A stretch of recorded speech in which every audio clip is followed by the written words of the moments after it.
Hey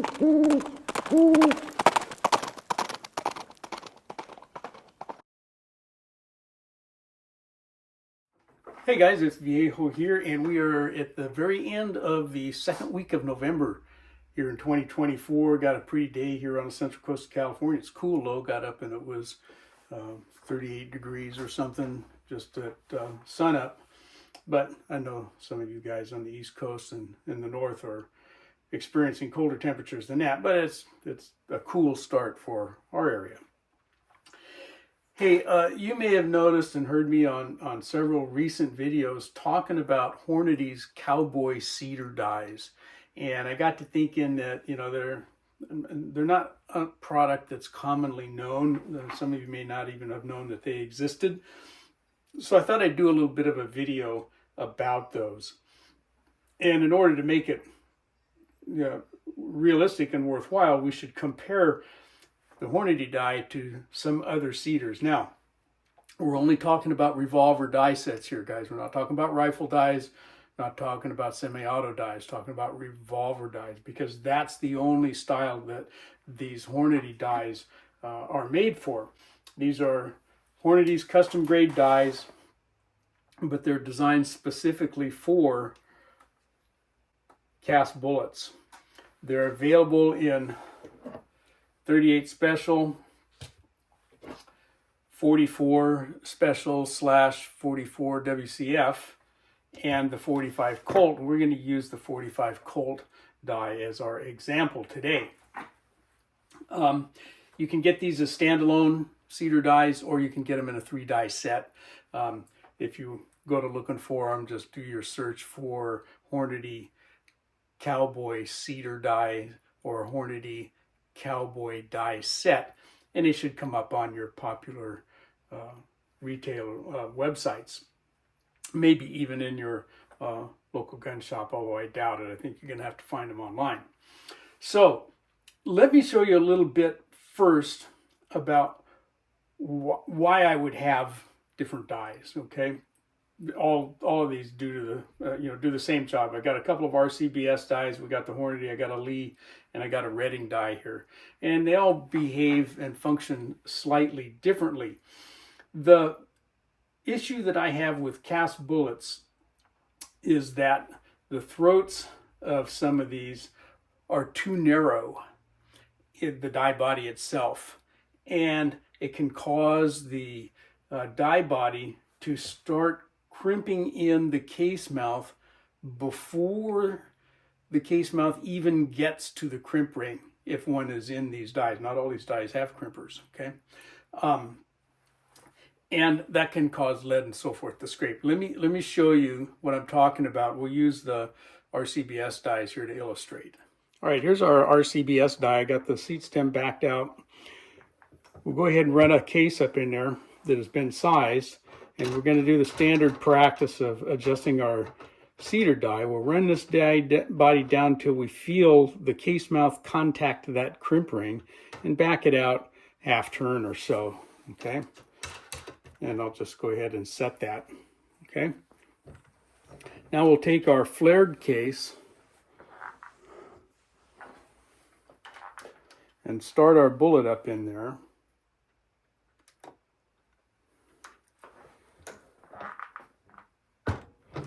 And run it up in there. Now, YouTube, this is a dummy round. There's no powder went in there, and there is no primer in the cartridge. This is purely for demonstration purposes. We are not making ammunition here. And it was not quite seated deep enough, so we'll run it a little bit more. And we're still not there.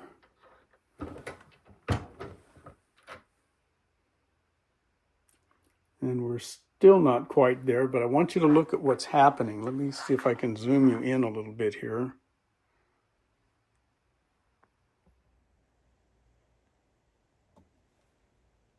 Oops. See what's going on at that case mouth? We're shoving up powder coat and lead all the way around there, okay? No bueno. We don't like that because that's going to leave a bald spot with no powder coat on that front driving band up there, okay? Which in turn means that we could be scraping some lead off in our rifling. And this die was adjusted correctly, you know, per the manufacturer's instructions, and all the books and so forth tell us to start those dies that way. You know, get down to the crimp ring, back it off. And I have found that even backing it off a full turn or even more, depending on how big our diameter our bullet is, may or may not fix that problem. Okay, now, when we weren't dealing with powder coat, when we were dealing with lead only, you know, traditionally lubricated, we would get this little ring here. So that thing would come right off of there. And it wasn't that big of a deal because all the lubricant was down here in the grease grooves. Okay, well, that's not the case with a powder-coated die or powder-coated bullet. The lube is the powder coat. If we scrape it off, then there is no lube there. So we don't like that. And now I went ahead and finished seating that die after we pulled that little lead ring off and gave it a fairly light crimp to get rid of that mouth flare so that we could test that in our pistol gauge here. And when we build up a lead ring, okay, the only part that you saw was the part that was coming off the case mouth, but there may still be residual lead and powder coat pushed up down there below that case mouth. And when that happens, you may or may not get a good fit in your cylinder. This one happens to be tight, but it goes in there, okay? So, we had a little bit more stuff up there. All right, so that's a little bit of an issue. Now, part of the reason that scraping happens has to do with the fact that the die body here is tapered. We're going to look at that here a little bit later. And you can just adjust this die farther back out so that you're not getting so much of the case up to the narrowing, the tapering of that die body. But then you start running into the problem that maybe your seat stem isn't going to reach. And that was one of the problems that I had. Okay, so that's the issue, and it may or may not be an issue. It's really all about how fat do you size your bullets. If they're really big and you know, fatter than most, to the point that they're several thousandths oversized, then that problem gets worse. All right, and it may not be, in fact, a problem at all for you. Some of these dies are better at handling oversized bullets than others. Okay, so let's get into these dies and kind of look at each one individually and see what some of the similarities and differences are. Let's take a look at the RCBS die first. Okay, this is a standard RCBS cedar die, okay, 445 Colt. Seat stem just screws in and out of there. And RCBS dies come with two seat stems, one that's for round nose and one for semi-wad cutters. Okay, if we look down into the throat in there, you can clearly see the crimping ring. So the case would go all the way up there, and as soon as the case mouth starts contacting that shoulder in there, then the case mouth will be bent inward into the crimp groove. So that, you know, this is a revolver die, as are all of these. Okay, so we're looking at roll crimping. All right, here is the RCBS Cowboy die. Okay, and again, similar construction. We're going to take some measurements here, and we'll see that this one is a little different. We got a little brass buildup there, huh? I just need to clean that. But okay, there's our crimping shoulder, okay, quite a ways up inside that die. We now look at our Lee cedar. Okay, again, we can see a crimp shoulder down in there. And let's take that seat stem out and take a look at it. The Lee die only comes with one seat stem. Okay, and it's kind of a catch-all seat stem. It'll do round noses. It will kind of do a semi-wad cutter, although it has a tendency to round off the edges of the B-plat. Okay, but you can have custom seat stems made. Lee will make you a seat stem in whatever shape you want. You send them in your bullet, and they'll make you a seat stem that fits that particular bullet. Okay. Here is the Redding. Now this Redding is from the Redding competition set, and it is designed for use in a progressive press situation, and as such the expectation is that you're going to have a separate crimp die, and so there is no crimp ring in here. Okay, there isn't one. Okay, there's nothing down in there.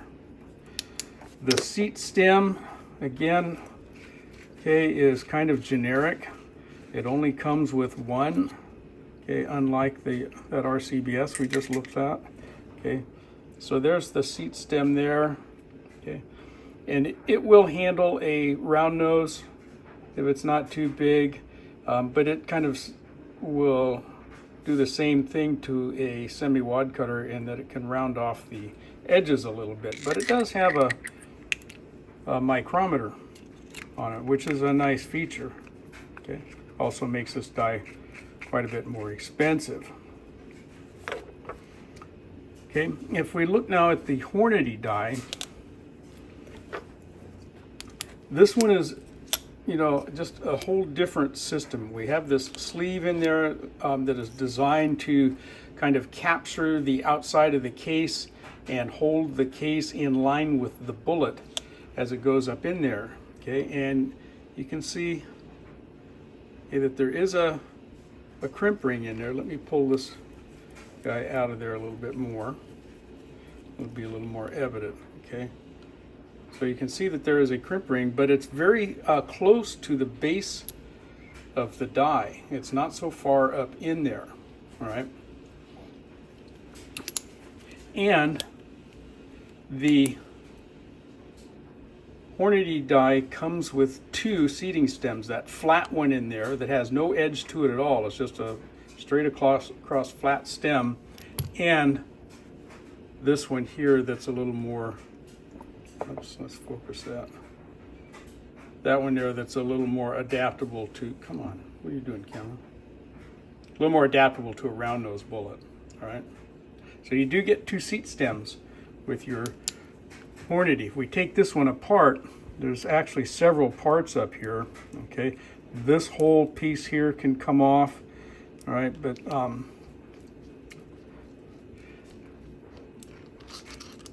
if we're going to change the stem, all we have to do is take that top piece off.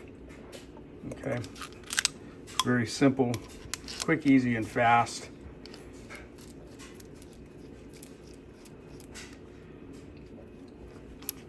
All right, so there's kind of the basics of these. There's really only four here, right? The RCBS, these two are very similar, but there is a difference. We're going to talk about that. And then these three over here. And remember, guys, we're only talking about revolver dies here. We're not talking about semi-autos. We're not talking about rifle dies. That's a whole different ball game. So we're not going to talk about, you know, RCBS, GM, you know, front loader dies or wooden dies or anything like that. It's just revolver dies. All right, there's that. A couple of other differences. These RCBS dies have a lock nut on the stem, so you can give it a hard lock there. The Hornady has a rubber gasket that we use to tighten this is a lock nut right here, and that rubber gasket grips on the lock nut, so it's not so easy for it to move, and that helps hold your cartridge overall length in place. The Lee stem has an O-ring in it.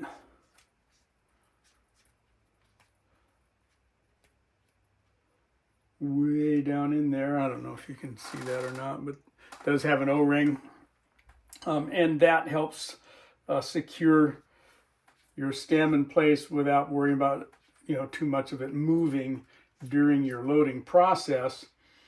And then our retting die, if I get the micrometer screwed in there, the retting standard dies have this kind of a system on them, and this one's got spring tension that holds the micrometer in place. So there's those differences. All right, what I want to do now is take some measurements on the insides of these die bodies, because that's kind of where my problem arises, or I was going to say stems from, but that would be too punny, right? So I'm going to get the pin gauge set out, and we're going to take some measurements down the throats of these die bodies. Okay, we're going to start measuring these throats here. I'm going to start with a 492, because that one will just start. Okay, it won't go any farther in than that. 493 doesn't really want to start at all. Okay, but my .492 will get into the mouth, but it won't go in very far. Let's jump down to the 487. Okay, and it went in a little bit further. Okay, went in just that far, but that was it. Okay, we go a couple thousandths smaller, and it goes in a little bit further yet. Okay, let's come all the way down here to about a 4.3 or 4.81 rather. Okay, and it goes in again. So we're seeing some taper here. All right. Okay, here's the 4.78. Still won't go all the way in. Okay, 4.75. Oh, I'm hitting my crimp ring. Let's go back up a little bit. Okay, right there.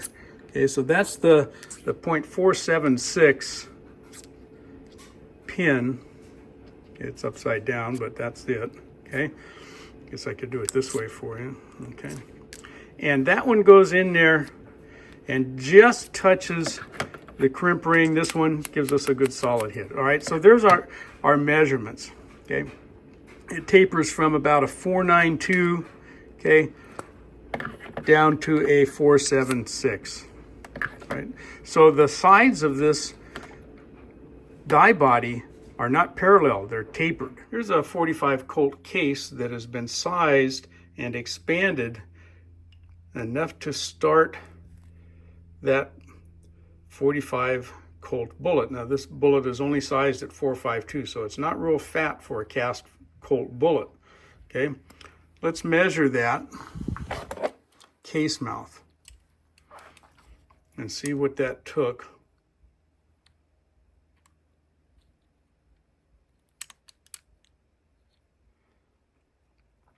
Come on, focus. There we go. Okay, we are at 478. Okay, you got a little parallax going on there from my point of view. It's right on the 478. Right, and if you recall, that is wider than what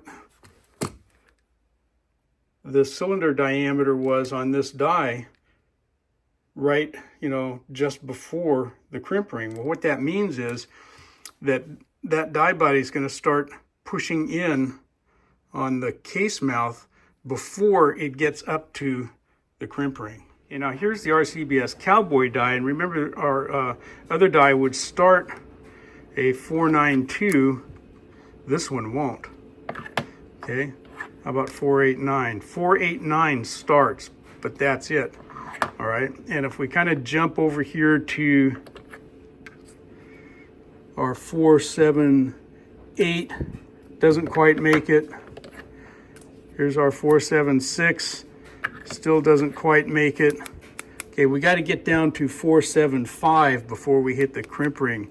So again, the sides of this one are tapered, but it actually goes up to, really not a whole lot different, maybe even a little narrower than the other die, the other RCBS die, but the taper rate is different. Okay, here's the lead die. Okay, that stem, I don't know if you can tell or not, is back pretty well far out of there. And here I've got a 483 pin, and it just barely starts, and it feels like I could wiggle it in there farther. Let's go to the 482, and that one goes all the way in to the crimp ring. no taper, okay, but wider all the way up and down, and wider at the crimp ring than the RCBS dies we looked at. Here's our retting die, and again, there's no crimp ring in here, okay? But if we look and see about how wide that throat is, now notice that the throat of this guy is very wide out here, okay? But when that taper drops down, the 483 just barely wants to start. Okay, here's a 482. Yeah, it's really tight. I don't think it's going to go. Okay. 481 will go all the way up in until it contacts the cedar plug. Okay, so again, no taper here. Okay, it's straight at 482. And here is our Hornady die, and you can see that crimp ring very close up to the edge, you know, to the mouth of this sleeve. And there's no taper in there, okay? But the 481, can you read that? Our 481 goes all the way up to that crimp shoulder, okay? It goes straight in there, okay? There's no taper, and it's only, you know, how far up in there is that? It's just not very far in. All right. All right, there you go. There's a breakdown of how these guys are set up and designed. And for my money, actually, the Lee Cedar does a really fine job for a little amount of money. It's got a nice big wide diameter die body here. It never scrapes lead unless you do something like, you know, seat it too far down into your press so that you're encountering the crimp ring before your bullet's fully seated. Then in that case, you're going to shave lead. Before we go too much farther, we should mention that Lee now has a micrometer seating stem for their cedar dies. There's 3 different versions, depending on whether they're handgun or large or small rifle. Okay, but the same seat stem will fit all of the handgun cedar dies. Hornady also has a micrometer adjuster for their dies. They've recently changed the design, so there's a newer one available, but it will fit all of the custom grade cedar dies. Anyway, but when properly adjusted, I haven't had a problem with this. My biggest issue with the Lee dies is the seat stem doesn't fit most of my cast bullets, which are wide meat plat, and that stem just doesn't behave well with those. The Redding die, kind of the same thing. It's a nice die, this competition cedar die. Not really necessary for cast bullets in the first place. And it's expensive with that micrometer out there, but the seat stem doesn't fit very much, at least for my bullets. All right. The Hornady die has been my pick of the litter recently. I'm using these guys more and more and more. I like the fact that we get 2 seat stems with it, and I like the fact that, particularly with this 45 Colt, that it will adjust down far enough to do a good job with my 45 Schofields and the 45 Cowboy Special. That's a real plus for this die. All right, guys, to kind of wrap things up then, I occasionally have issues with scraping lead and powder coat if I don't use an appropriate cedar die. Okay, with my cast bullets we're talking about here. And part of that is due to the fact that some of these dies, the die body is tapered, and it starts moving the case mouth up against the bullet before the bullet is fully seated. And there's a reason for that. Okay, if you're using a jacketed or a plated bullet, for example, what that does is it starts moving that case mouth up against the bullet and getting a better grip on it, and that's going to help get that bullet seated a little straighter. Okay, and that's kind of why they do it that way. But it just is not a good idea with cast bullets that are slightly larger than our jacketed and plated bullets. Other issues are that we get seat stems sometimes that are not particularly good for doing certain kinds of bullets, like wad cutters, for example. And so I, sometimes have modified my own seat stems. You take a semi-wad cutter stem like this one that RCBS comes with, and you just mill off that skirt on there to have a nice flat surface there. Well, the Hornady die comes with one, okay, all ready to go.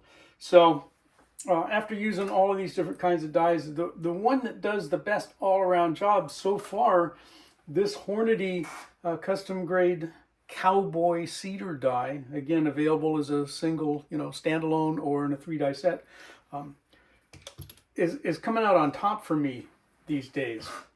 And again, I picked them up in 44 and 38, and those are the only 3 calibers that I've seen them available for, is 38, 44, and 45 Colt. There may be others out there. I wish they had one for 41 meg, but I haven't seen one. But again, it's cowboy stuff, right? It's cowboy action stuff for cast bullets and revolvers, primarily. Okay, but anyway, I hope you got something out of that and enjoyed watching the video. If you got questions or comments, feel free to leave them down below. Maybe you've used one of these dies in the past or present, and let me know what you think of them if you have. But from the Viejo bench for now, that's all she wrote.